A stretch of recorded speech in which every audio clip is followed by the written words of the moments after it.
প্রধানমন্ত্রী, আপনার যে 14টা মামলা দিয়েছিল, আপনার নেতারা বলেছিলেন রাজনৈতিক কারণে, তো 15টা, অধিকাংশই দুর্নীতির মামলা, 15টি মামলা দিয়েছিল।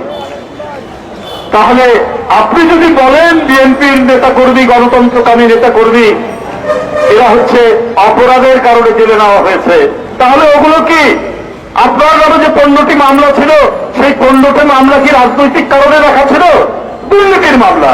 আপনি ক্ষমতার জোরে আপনি বাতাসে ওইটা উড়িয়ে দিয়েছে। কিন্তু প্রধানমন্ত্রী, আপনাকে বলে রাখি, প্রত্যেকটারই রেকর্ড আছে, এই রেকর্ড মুছে ফেলতে পারবে না।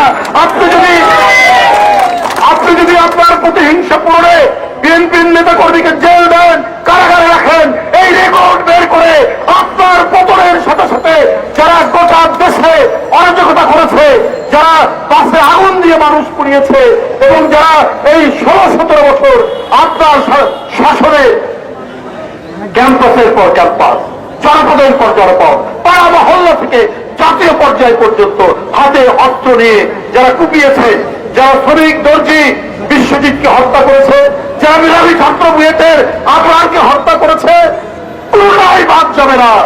এটা দিনে দুপুরে সূর্যের আলোর মতো আপনার লোকেরা, আপনার সোনার ছেলেরা, আপনার ছাত্রলীগ যুবলীগের সোনার ছেলেরা, এখন মানুষ বলে ওরা আর সোনার ছেলে নেই, ওরা এখন হীরের ছেলে হয়ে গেছে, ওরা হীরার ছেলে হয়ে গেছে।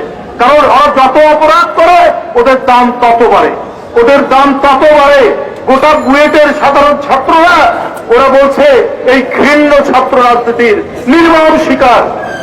নির্মম শিকার হচ্ছে আবরার। তারপরেও ছাত্রলীগ শার্টের বোতাম খুলে মাস্তানের মতো তারা বুয়েটের মধ্যে ঢুকেছে, ছাত্রলীগের রাজনীতি, ছাত্র রাজনীতির কথা বলে। তো আপনি মনে করছেন যে মানুষকে এগুলো মনে রাখছে না? মানুষের প্রকৃতির মনে রাখছে, আপনার প্রতিটি পদক্ষেপ প্রত্যেকটা মনে রাখছে। আর আপনি যে কথাগুলো বলেন মানুষ এইটা বিশ্বাস করে। আপনি ধীরে সুস্থে মিথ্যা কথা বলেন না, আপনি আস্তে আস্তে মিথ্যা কথা বলেন না, আপনি কাল বৈশাখী ঝড়ের মতো অনর্গল মিথ্যা কথা বলতে পারেন, এইটা জনগণ বিশ্বাস করে।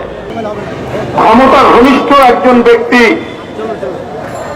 14টি হত্যা মামলার আসামি, তার 5 বছরের সাজা হয়েছে। কারণ তিনি সরকারের ঘনিষ্ঠ। ওদের অপরাধী, ওদের সিন্ডিকেট বাজ, ওদের মাফিয়া চক্র, ওদের গুন্ডাতন্ত্র, এদের প্রত্যেকের স্বাক্ষর মাপ। আপনি নাশকতার কথা বলেন, প্রধানমন্ত্রী, বিএনপি তখন ক্ষমতায়,